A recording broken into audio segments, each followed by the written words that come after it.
வனத்தில் வென்ற வீரர்கள் மிகவும் பரந்த ஓர் அடர்ந்த காடு. அங்கு பல்வேறு விலங்குகள் மகிழ்ச்சியாக வாழ்ந்து கொண்டிருந்தன. ஆனால் ஆண்டுதோறும் ஒரு முக்கியமான நிகழ்வு அனைவரையும் மிகுந்த உற்சாகத்திலும் பதட்டத்திலும் ஆழ்த்தும். அது வனக்கபடி போட்டி. போட்டிக்கான தயாரிப்பு. இந்த வருடம் கபடி போட்டி மிக சிறப்பாக நடக்கவிருக்கிறது.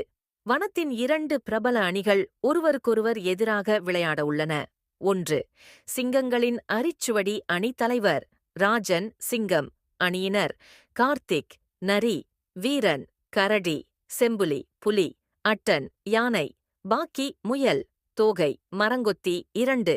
யானைகளின் பசும்பொன் அணி தலைவர் கோமதி யானை.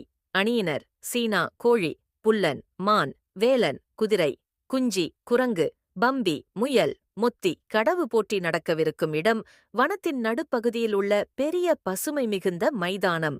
காடு முழுவதும் துள்ளி குதித்து விளையாடும் விலங்குகள் போட்டியை காண ஆவலாக காத்திருந்தன. போட்டி தொடக்கம் முதலில் 2 அணிகளும் பாரம்பரிய நடனத்துடன் வந்தன. வனத்தின் முதிய யானை முந்திரிப்பா போட்டியை தொடங்கி வைத்தது. முதல் சுற்று.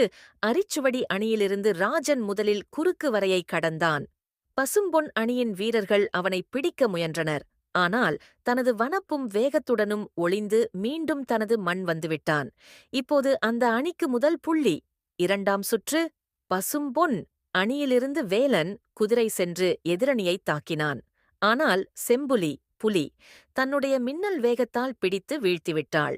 போட்டி பரபரப்பாக சென்று கொண்டே இருந்தது. இரு அணிகளும் சம அளவிலான திறமைகளை வெளிப்படுத்தின.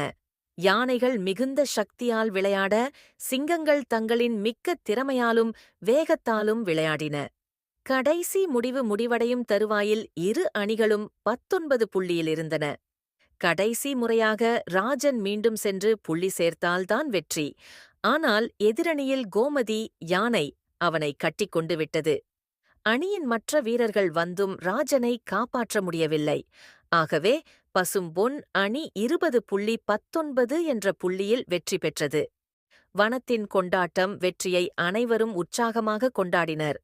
அரிச்சுவடி அணி தோற்கினாலும் அவர்கள் போராடிய விதம் அனைவரையும் பெருமைப்படுத்தியது. முந்திரிப்பா முதிய யானை வென்ற அணிக்கு பரிசாக ஒரு அழகான தங்கக் கொடி வழங்கி அடுத்த ஆண்டும் சிறப்பாக விளையாட அழைத்தது. வனத்திலேயே சிறந்த வீரர்கள் நாம் என்று இரு அணிகளும் மகிழ்ச்சியாக உற்சாகமடைந்தன.